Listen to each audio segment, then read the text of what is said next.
Hello, magandang umaga po sa inyong lahat. At ito, kakauwi ko lang galing sa palengke. Bumili ako ng mga kailangan dito sa bahay. At dahil nasira kahapon yung aking kettle, at ito, bumili ako.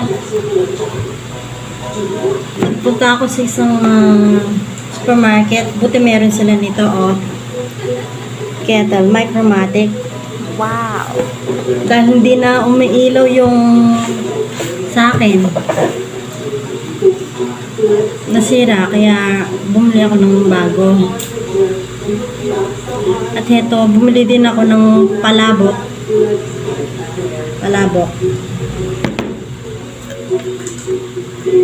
Ito nga palang palabok na ito, nung nandito yung asawa ko, bumili ako ng isang bilao na medium palabok.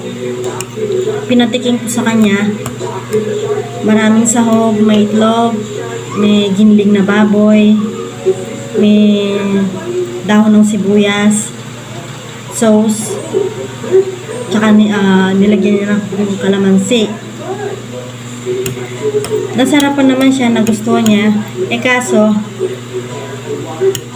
parang hindi hiyang nung tiyan niya. Kaya ayun, ayaw na niyang kumain ng palabok nung pangalawang beses na uwi niya dito. Kasi daw sumakit yung tiyan niya. Sabi ko naman, sige, kung okay lang, huwag ka na kumain ng palabok. Ayun. Ayun lang, guys. Kain po tayo.